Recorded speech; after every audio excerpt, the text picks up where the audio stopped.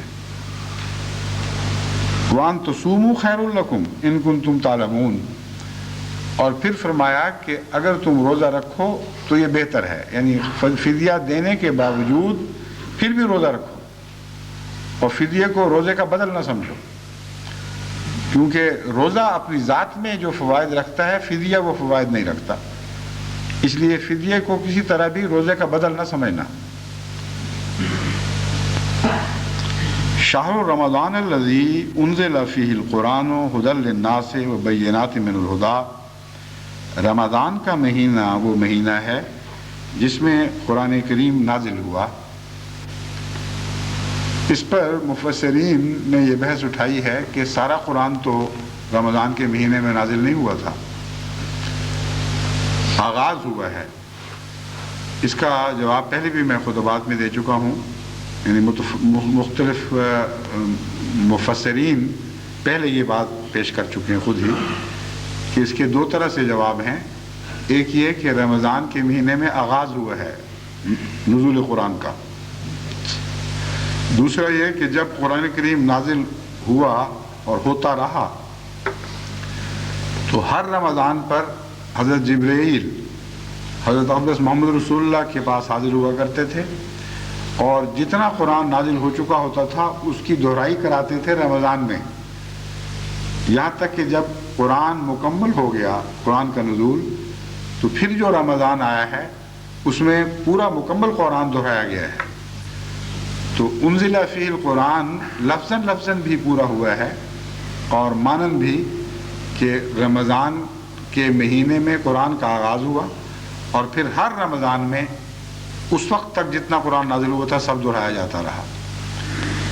دوسرا ایک معنی یہ بیان کیا جاتا ہے انزل فیہ القرآن، کہ رمضان کے مہینے کا ایسا تقدس ہے اور اتنا عظیم الشان مہینہ ہے کہ گویا قرآن رمضان ہی کے بارے میں اتارا گیا ہے، اور جو کچھ قرآن کے مضامین ہیں وہ رمضان پر صادق آ جاتے ہیں۔ پس رمضان میں جو نیکیاں انسان اختیار کرتا ہے اس پر ان پر غور کر کے آپ دیکھیں کہ تمام انسانی صلاحیتوں سے تعلق رکھنے والی تمام نیکیاں رمضان کے مہینے میں اکٹھی ہو جاتی ہیں، اور ایسا کوئی اور مہینہ انسان پر نہیں آتا جس میں رمضان کی طرح نیکیوں کا اجتماع ہو اور بدیوں سے رکنے پر اتنا زیادہ زور دیا گیا ہو۔ بس یہ مضمون بھی بین ہی صادق آتا ہے کہ قرآن رمضان کے متعلق اتارا گیا ہے۔ اگر تم غور کرو گے تو رمضان کے مہینے میں قرآن کریم کے تمام مضامین صادق آتے دیکھو گے۔ بس انزل فیہ القرآن کا یہ دوسرا معنی اگر پیش نظر رکھا جائے تو اس مہینے کی عظمت بھی بڑی کھل کر انسانی ذہن پر ابھرتی ہے، پر واضح ہوتی ہے، اور دوسرے اپنی ذمہ داریاں بھی انسان پر خوب کھل کر واضح ہو جاتی ہیں۔ یعنی سارے قرآن کے اوپر عمل کرنے کی کوشش ایک مہینے کے اندر ایک غیر معمولی ایکسرسائز، انٹینس ایکسرسائز کی صورت میں ہمارے سامنے آتی ہے۔ ایک ایسی جد و جہد اور کوشش ہے جو ساری زندگی کا خلاصہ ہے، اور اس ورزش سے گزرنے کے بعد انسان کی صحت ہر پہلو سے خدا کے فضل کے ساتھ پہلے سے بہت زیادہ ترقی کر جاتی ہے۔ چنانچہ قرآن رمضان میں اتارا گیا اور رمضان کے بارے میں اتارا گیا، اس میں کن معنوں میں ہے یہ قرآن کریم خود اس کی تشریح فرماتا ہے۔ قرآن کیا ہے؟ ھدی للناس، یہ بنی نوع انسان کے لیے ہدایت ہے، وبینات من الھدی، اور ہدایت میں سے ایسی خصوصیت کے ساتھ ایسی ہدایت کی باتیں جو غیر معمولی شان کے ساتھ کھل کر دنیا کے سامنے ابھرتی ہیں، یعنی ایسی ہدایت جو تمام دنیا میں روشنی پیدا کر دیتی ہے، ان کے سارے شک دور کر دیتی ہے، ان کے سارے توہمات کے اندھیرے زائل کر دیتی ہے۔ بینات من الہدا سے مراد وہ ہدایت ہے جو انسان کا دماغ اور اس کا دل روشن کر دے۔ پھر فرمایا والفرقان، اور ایسی ہدایت جو فرق کر کے دکھا دیتی ہے، جو خدا کا ہے وہ خدا کا ہو کر دکھائی دیتا ہے، خدا کا ہوا ہوا دکھائی دیتا ہے، خدا کا بندہ بن کر غیر اللہ سے الگ ہو جاتا ہے، اور جو غیر اللہ کا ہے وہ الگ ہو جاتا ہے اور پہچانا جاتا ہے کہ یہ کون ہے۔ بس رمضان کے مہینے میں قرآن کریم اپنی یہ تینوں شانیں دکھاتا ہے۔ عام انسانوں کے لیے درجہ بدرجہ ہدایت بخشتا ہے، ہدایت کے سامان فرماتا ہے، اور زیادہ ترقی کرنے والوں کے لیے ہدایات میں سے بینات ان کو عطا کرتا ہے، اور بینات کے نتیجے میں فرقان پیدا ہوتی ہے۔ جب روشنی ہو تو فرق ہوا کرتے ہیں۔ کالے گورے کی تمیز اندھیرے میں تو نہیں ہوا کرتی، وہ تو روشنی ہو تو ہوتی ہے۔ تو فرمایا پھر ایسے لوگوں کو فرقان نصیب ہوتی ہے، وہ خود فرقان بن جاتے ہیں گویا کہ قرآن کی برکت سے۔ تو قرآن کی یہ تین صفات ہیں جو رمضان کے مہینے میں خدا کے بندوں میں پیدا ہونی شروع ہو جاتی ہیں، یا قرآن کریم کی یہ تین صفات ہیں جن سے خدا کے بندے رمضان میں بطور خاص استفادہ کرتے ہیں۔ فرمایا فمن شہد منکم الشہر فلیصمہ، اس سے پہلے بھی حکم گزر چکا ہے، لیکن وہ حکم عمومی تھا، ہم نے پہلوں پر بھی فرض کیا تھا، ان کے فائدے کے لیے تھا۔ تم جانتے ہو کہ کوئی تعلیم عالمی تعلیم نہیں ہو سکتی جب تک اس کے اندر غیر معمولی اہمیت نہ پائی جائے۔ بس خدا نے جب تمام دنیا میں ہر شریعت میں رمضان رکھا، روزے رکھے، تو اس میں ضرور حکمت کی بات ہے، کوئی فائدے کی بات ہے۔ بس بغیر کسی تردد، بغیر کسی مزید سوال کے تم بھی اس مہینے سے فائدے اٹھاؤ، یہ مضمون تھا۔ اب ان فوائد کو کھول دیا گیا اور خوب روشن کر دیا گیا کہ وہ کتنے عظیم الشان کیا کیا فوائد ہیں۔ اب جو تکرار ہے یہ پہلے حکم کے مقابل پر زیادہ قوت رکھتی ہے اور حجت تمام کرتی ہے انسان پر۔ اس مضمون کو پڑھنے کے بعد پھر جب حکم آتا ہے کہ اچھا اب روزے رکھو، تو کسی انسان کے لیے کوئی عذر باقی نہیں چھوڑتا۔ یہ حکم کسی انسان کے لیے کوئی عذر باقی نہیں چھوڑتا، کیونکہ روزے کی حکمتیں، اس کے فوائد خوب کھول کر بیان فرما دیے گئے ہیں۔ فمن شہد منکم الشہر فلیصمہ، پس جس کو بھی توفیق ملے کہ وہ رمضان کا مہینہ دیکھے، اسے چاہیے کہ اس میں روزے رکھے۔ وَمَنْ كَانَ مَرِيضٌ أَوْ عَلَى سَفَرٍ فَعِدَّةٌ مِّنْ أَيَّامٍ أُخَرَ، بس جو بھی کوئی مریض ہو اور سفر کی حالت میں ہو اسے بعد میں یہ روزے پورے کرنے ہوں گے۔ یہ تکرار کیوں ہے؟ کیا بیان ہی وہی مضمون دوبارہ بیان ہو گیا ہے یا فرق ہے؟ اس میں دو باتیں ایسی ہیں جو پہلے سے فرق رکھتی ہیں، ایک ابھی میں بعد میں بیان کروں گا۔ ایک یہ ہے کہ اتنے فائدے سننے کے بعد اب نفس یہ بہانے نہیں بنائے گا کہ میں تو مریض ہوں اس لیے چھوڑ دوں، میں مسافر ہوں اس لیے چھوڑ دوں، بلکہ یہ بہانے بنائے گا کہ مریض ہوتے ہوئے بھی پھر بھی میں روزہ رکھوں، سفر کے ہونے کے باوجود بھی میں روزہ رکھوں۔ اور خدا تعالیٰ نے اس بات کو توڑنے کے لیے اس مضمون کی تکرار فرمائی ہے کہ دیکھو تمہیں اب رمضان کے فوائد تو خوب سمجھ آ گئے ہیں، اب رمضان کی حرص کے نتیجے میں یہ نہ سمجھنا کہ مریض ہوتے ہوئے بھی روزہ رکھو گے تو یہ ثواب کا موجب ہے، یا سفر کی حالت میں بھی روزہ رکھو گے تو ثواب کا موجب ہے۔ اللہ نے رخصت عطا فرمائی ہے، اس لیے رخصت سے فائدہ اٹھانا بھی انسان اللہ تعالیٰ کی اطاعت کا ایک حصہ ہے، ایک اظہار ہے۔ تو اصل ثواب اطاعت میں ہے، نہ کہ ظاہری مشقت میں۔ ظاہری مشقت ہرگز مراد نہیں ہے، بلکہ اللہ تعالیٰ کی رضا حاصل کرنا مراد ہے۔ تو ہم نے جب تمہیں رمضان کے فائدے بتا دیے تو تم میں سے بعض خوب جوش دکھائیں گے اور کہیں گے اچھا جی اب ہم نے نہ سفر میں چھوڑنا ہے نہ مرض میں چھوڑنا ہے، جان جائے تو جائے، روزہ نہیں چھوڑنا۔ اور ایسے لوگ ہوتے ہیں۔ حضرت اقدس مسیح موعود علیہ الصلوۃ والسلام نے بعض سفر سے آنے والوں کو روزہ ایسی حالت میں توڑوایا جبکہ ابھی نصف گھنٹہ صرف سورج ڈوبنے میں باقی تھا. ان کو یہ تعلیم دینے کی خاطر کہ سختی میں اپنے اوپر سختی اختیار کرنے میں کوئی رضا نہیں ہے. جہاں خدا چاہے کہ سختی کرو، اپنے اوپر سختی اختیار کرو، وہاں سختی اپنے لیے سختی اختیار کرنا نیکی بن جاتا ہے. جہاں فرمائے کہ سختی نہ اختیار کرو، وہاں سختی نہ اختیار کرنا نیکی بن جاتا ہے. نیکی صرف اپنے محبوب کی رضا کا نام ہے. اس مضمون کی خاطر اس کو دہرایا گیا ہے اور ایک اور پہلو سے اس مضمون پر روشنی ڈالی گئی ہے. چنانچہ مان بات یہ بات کھول کے رکھ دی، فرمایا یرید اللہ بکم اليسر ولا یرید بکم العسر. تمہیں یوں وہم ہے کہ خدا تعالیٰ کسی پر سختی ڈالے تو اس کو ثواب دیتا ہے. اللہ تو اپنے سب بندوں کے لیے آسانی چاہتا ہے اور سختی میں کوئی نیکی نہیں ہے. جس کا مطلب یہ ہے کہ اگر وہ سختی برداشت کرنے کا ارشاد فرماتا ہے تو اس کے ساتھ کوئی آسانی وابستہ ہوئی ہے.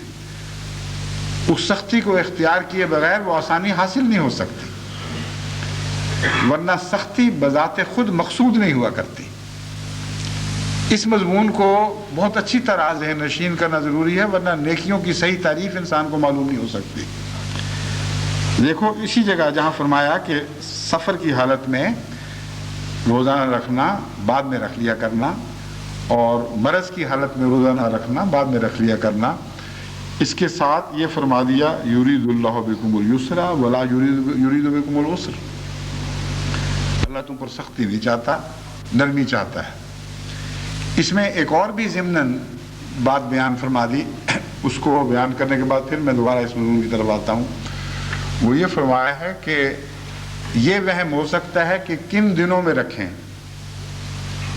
سخت گرمی کے روزے انسان کے چھوٹ گئے ہیں اور اب وہ کیا سخت گرمیوں کا انتظار کرے کہ اتنی گرمیاں آئیں، ویسی شدت کے روزے آئیں تو پھر میں رکھوں. یہ آیت بتاتی ہے کہ ان وہموں میں مبتلا نہ ہونا.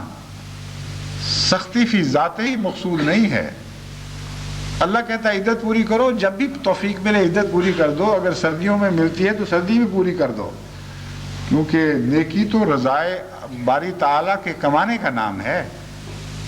سختیوں میں سے گزرنے کا نام نیکی نہیں ہے. اور جو دوسرا پہلو ہے وہ یہ ہے کہ جب خدا عسر نہیں چاہتا، یسر چاہتا ہے، تو پھر ہمیں عسر میں ڈالا کیوں ہے؟ اس بات کو یاد رکھیں. جہاد کا مضمون بھی اس میں داخل ہے. ہر قسم کی محنت اور مشقت کا مضمون اس کے اندر آ جاتا ہے، جس کی تعلیم خدا تعالیٰ دیتا ہے، جس کے نتیجے میں انسان کو اپنے اوپر کئی چیزیں حرام کرنی پڑتی ہیں، کئی جائز چیزیں چھوڑنی پڑتی ہیں، اور کئی قسم کی ایسی تکلیفیں توئی طور پر اختیار کرنی پڑتی ہیں جن کی مجبوری نہیں ہے. اپنی عقل کے فیصلے کے مطابق جہاں اسے اختیار ہے، چاہے تو سختی اختیار کرے، چاہے تو نہ کرے، وہ سختی کو اختیار کرتا ہے اللہ کی رضا کی خاطر. تو خدا نے کیوں پھر سختی فرض فرما دی جب یسر چاہتا ہے؟ تو اس کی وجہ یہ ہے کہ نظام کائنات میں بعض آسانیاں بعض مشکلات کا پھل ہیں.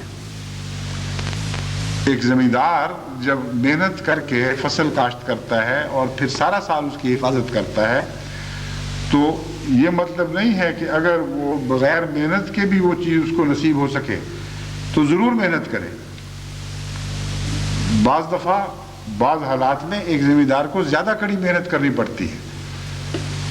سخت سردی میں اس کو صبح صبح اٹھنا پڑتا ہے، جب کورا جم رہا ہو اس وقت کھیتوں میں پانی دینا پڑتا ہے. بعض دفعہ اسی کام کے لیے اس کو بہت کم محنت کرنی پڑتی ہے. اچھے موسم ہیں، صبح نکلنے کو ویسے ہی انسان کا دل چاہتا ہے، لطف اٹھاتا ہے انسان. تو سختی فی ذات ہی مراد تو نہیں ہوتی کہ کوئی ذمہ دار کہے کہ نہیں، جب چونکہ میں نے زیادہ سختی نہیں کی اس لیے مجھے پھل کم ملے گا. جتنی سختی آسانی کے لیے ضروری ہے، عقل کا تقاضا ہے اتنی ہی سختی کی جائے، اور خدا تعالیٰ اس سے زیادہ سختی انسان پر نہیں ڈالتا. ہر سختی کے نتیجے میں ایک آسانی ہے اور وہ ضروری ہے کہ اس سختی سے گزرا جائے.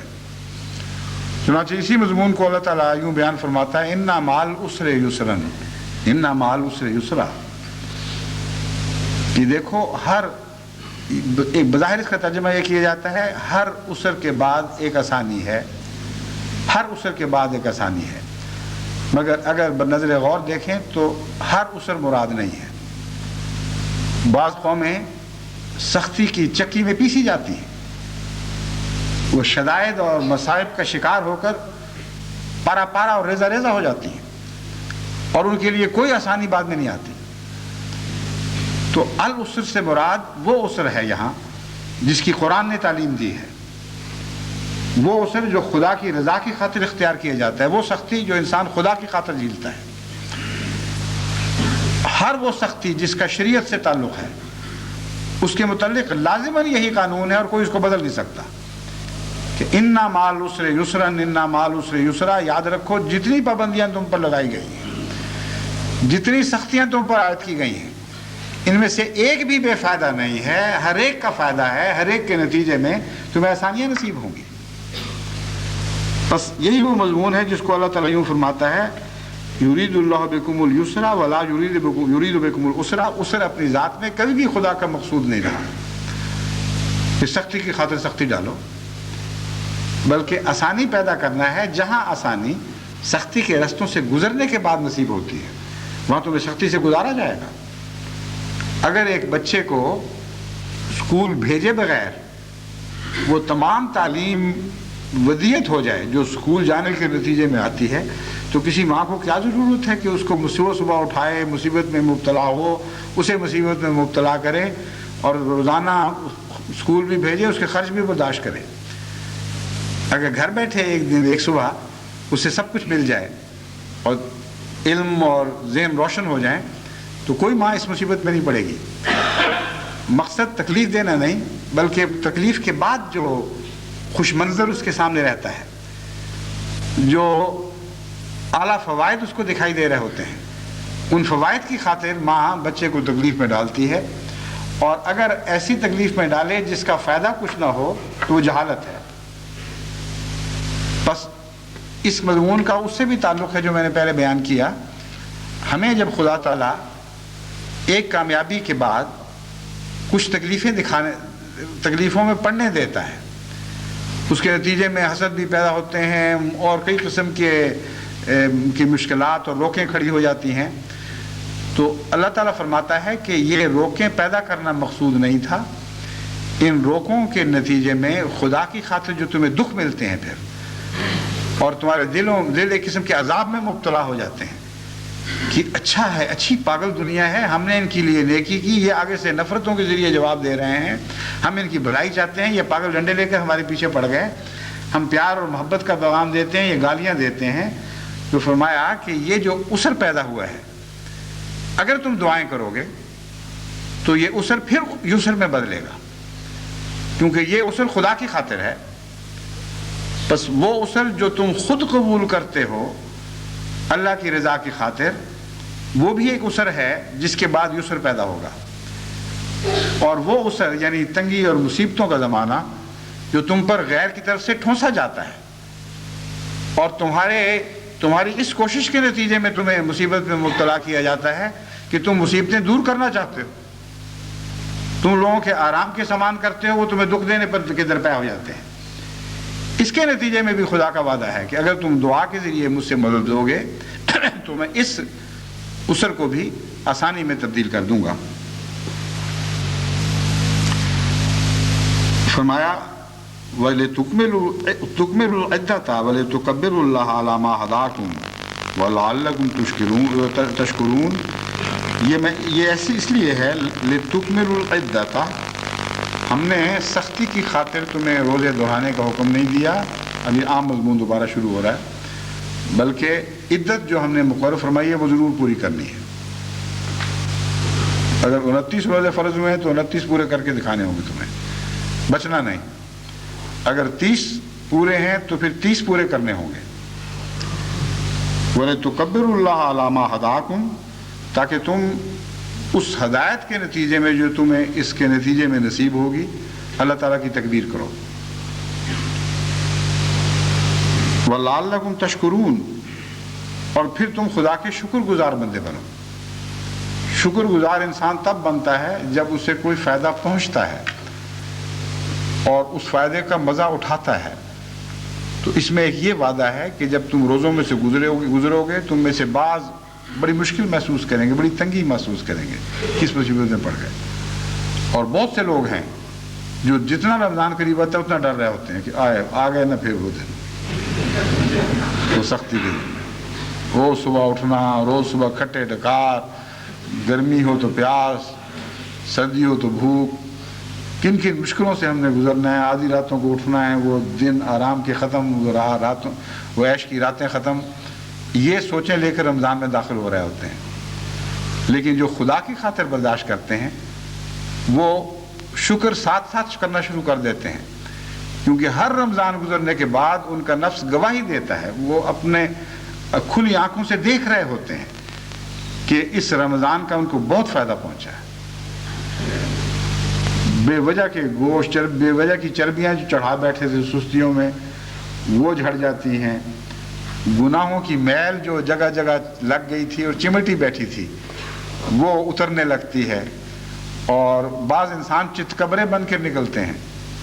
یعنی ایک انسان بہت دیر سے نہایا نہ ہو نا تو اس کے اوپر میل اور گند اس طرح چمٹ جاتے ہیں کہ جب وہ نہانے کے بعد تولیہ پھیرتا ہے تو کہیں سے میل اترتی ہے، کہیں سے چمٹی رہتی ہے. لیکن جتنا بھی جتنا بھی بدن صاف نظر آنا شروع ہے شکر ہی پیدا ہوتا ہے نا. تو وہ لوگ جو چتکبرے بن کے نکلتے ہیں وہ بھی شکر کر رہے ہوتے ہیں کہ شکر ہے کوئی گند تو ہٹا، ہم نے اپنی جلد کی اصل صاف صورت تو دیکھ لی. اس طرح ہم پیدا ہوئے تھے. یہ حسین فطرت ہے جس پر خدا نے انسان کو پیدا کیا تھا. ہر مولود جو فطرت پہ پیدا ہوتا ہے اس کا کچھ نظارہ تو وہ اپنی آنکھوں سے دیکھتے ہیں اور پھر مزید کی تمنا پیدا ہو جاتی ہے. کچھ ایسے ہیں جن پر تھوڑے سے داغ لگے ہوتے ہیں، وہ دھل کر صاف ہو کر ایک نوزائیدہ بچے کی طرح جیسے ابھی وہ ماں کے پیٹ سے معصوم پیدا ہوا ہو، اس طرح رمضان میں سے گزرتے ہیں. اور ان کا رد عمل شروع سے ہی شکر کا ہی ہوتا ہے. رمضان پاس آ رہا ہوتا ہے تب بھی وہ شکر گزار ہو رہے ہوتے ہیں. یہ جانتے ہیں کہ رمضان اگر فرض نہ ہوتا تو اس کے فائدے دیکھنے کے باوجود ہم اپنی کمزوری کی وجہ سے ان فائدوں سے محروم رہتے تھے، جیسا کہ سارا سال گزر گیا. اور اللہ کی شان ہے، ہم جانتے ہیں کہ فائدہ مند ہے، ہمیں شوق بھی ہے ان فائدوں کا، لیکن انسانی کمزوری راہ میں حائل تھی، اللہ نے فرض کر کے زبردستی ان سے گزار دیا. تو وہ بھی شکر کر رہے ہوتے ہیں.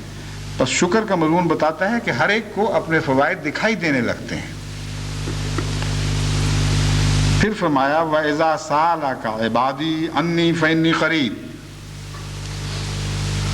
اے محمد صلی اللہ علیہ وآلہ وسلم، یہ نام بیچ میں مضمر ہے. جب سَأَلَكَ عِبَادِي عَنِّي فَإِنِّي قَرِيبٌ، جب میرے بندے تجھ سے یہ سوال کریں کہ میں کہاں ہوں تو ان کو بتا دو کہ میں قریب ہوں. اجیب دعوت الداعی اذا دعان فلیستجیبوا لی ولیؤمنوا بی لعلہم یرشدون. جب بھی مجھے کوئی پکارنے والا پکارتا ہے میں اس کی آواز کا جواب دیتا ہوں. فلیستجیبوا لی، بس ان کو بھی چاہیے ایسے لوگوں کو کہ وہ میری بات کا بھی تو جواب دیا کریں. یہ تو نہیں کہ یک طرفہ سلسلے محبت کے چلیں. ان کو مصیبت پڑے، مشکل میں مبتلا ہوں، وہ آواز دیں کہ اے خدا کر دے یہ کام، اور میں فوراً دوڑاؤں اور وہ کام کر دوں. جب میں ان کو بچانے کے لیے آوازیں دوں کہ آگ کے گڑھے میں نہ پڑو، فلاں خطرے سے بچو، فلاں نقصان سے بچنے کی کوشش کرو، تو وہ پیٹھ پھیر کر اپنے نقصانات کی طرف دوڑے چلے جائیں اور میری آواز کا جواب نہ دیں. یہ نہیں ہو سکتا. فرماتے میں قریب تو ہوں لیکن اس شخص کے قریب ہوں جو میرے قریب رہتا ہے، جو میری باتوں کا جواب دیتا ہے، میری باتوں پر عمل کرتا ہے. جو مجھ سے پیٹھ پھیر کر بھاگتا ہے اس کے میں قریب نہیں ہوں، وہ تو فاصلے خود بنا رہا ہے میرے اور اپنے درمیان. بس انہی قریب کا مضمون یہ بیان فرما کے پھر فرمایا وَلْيُؤْمِنُوا بِي لَعَلَّهُمْ يَرْشُدُونَ. بس وہ چاہیے کہ وہ لوگ مجھ پر ایمان لائیں تاکہ وہ ہدایت پائیں۔ یہاں اس بات کو پیش نظر رکھنا چاہیے کہ ایک تو اس کا تعلق براہ راست رمضان سے بھی ہے۔ وَإِذَا سَأَلَكَ عِبَادِي أَنِّي فَإِنِّي قَرِيبٌ، یہ سارا مضمون رمضان کا بیان ہو گیا۔ اس کی اصل جزا کیا ہے؟ یہ شکر تک بیان ہوا ہے کہ شکر تو کرتے ہیں، لیکن جزا کی تفصیل بیان نہیں ہوئی تھی۔ آپ دیکھ لیں اتنی بڑی نیکیاں ہیں اور جزا کی کوئی تفصیل بیان نہیں ہوئی، حالانکہ اس سے پہلے جو معمولی سی نیکیوں کا بھی ذکر جہاں قرآن کریم میں اور ملتا ہے وہاں تفصیل جزا کی بہت تفصیل بیان ہوتی ہے۔ ہدایت اور بینات اور ہدا اور الفرقان کا قرآن کے حوالے سے ذکر ہے۔ ہم نے تفصیلاً یہ معنی کیے کہ اس مہینے سے جب وہ گزرتے ہیں تو انہیں یہ چیزیں نصیب ہوں گی، مگر یہ تو خود نیکیاں ہیں، جزا تو نہیں۔ ایک معنی میں جزا بھی ہیں لیکن فی ذات ہی نیکیاں ہیں جن کی جزا ملنی چاہیے، تو جزا کا کوئی ذکر نہیں نظر آیا۔ یہ آیت بتاتی ہے کہ خدا جزا ہے رمضان کی، اور یہ وہ نیکی ہے جس کے نتیجے میں خود اللہ تعالیٰ جزا بن جایا کرتا ہے۔ فرمایا فَإِنِّي قریب، مجھے وہ اپنے قریب دیکھیں گے۔ بس وہ لوگ جو رمضان میں سے گزر جاتے ہیں اور نیکیاں اختیار کرتے ہیں مگر خدا کو قریب نہیں پاتے، ان کے لیے لمحہ فکریہ ہے، ان کو اپنے متعلق غم لگا لینا چاہیے، فکر لگا کے بیٹھ رہنا چاہیے کہ ہم نے کیا کیا۔ سارے مہینہ سختیاں جھیلی اور یسر پھر بھی نہ آیا۔ ہم خدا کے قریب ہونے کی کوشش کرتے رہے مگر خدا آج بھی ہم سے دور ہے اور وہ فاصلے پاٹے نہیں گئے۔ بس رمضان کی صداقت کا اعلان ہے اور اس کی پہچان ہے۔ اگر رمضان سچا گزرا ہے تو اس طرح پھر رمضان اپنی جزا دیا کرتا ہے، اور اگر رمضان سچا گزرا ہے تو اس کی جزا ضرور خدا ہوگا اور تم خدا کو اپنے پاس دیکھو گے۔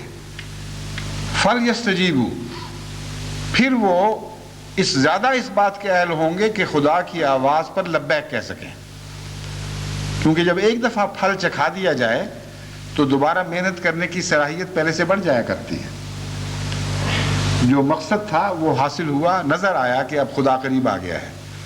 فَلْيَسْتَجِيبُوا کا ایک یہ بھی مطلب ہے، جب وہ مجھے قریب دیکھیں گے تو پھر میری باتیں زیادہ غور سے سنیں گے۔ بس یہ ایسا مضمون ہے جو دونوں طرح عمل دکھلا رہا ہے، بہت ہی خوبصورت مضمون ہے۔ فَلْيَسْتَجِيبُوا ایک شرط ہے کہ میں قریب ہوں گا، میں دعا کا جواب دوں گا، شرط یہ ہے کہ تم بھی تو میری باتوں کا جواب دیا کرو۔ اور ایک مضمون یہ ہے کہ جب میں قریب آ جاؤں گا رمضان کی محنتوں کے نتیجے میں، فَلْيَسْتَجِيبُوا، اب تو ان پر فرض ہو جائے گا کہ ضرور میری باتوں کو دھیان سے سنیں اور ان کا مثبت جواب دیا کریں۔ پہلے اگر غفلتیں ہوتی تھیں تو اب غفلت کا کوئی جواز باقی نہیں رہا۔ وَلْيُؤْمِنُوا بِي لَعَلَّهُمْ يَرْشُدُونَ، اور مجھ پر ایمان لائیں۔ اب بظاہر ایمان پہلے ہوتا ہے، یہ پھر کس ایمان کا ذکر ہے؟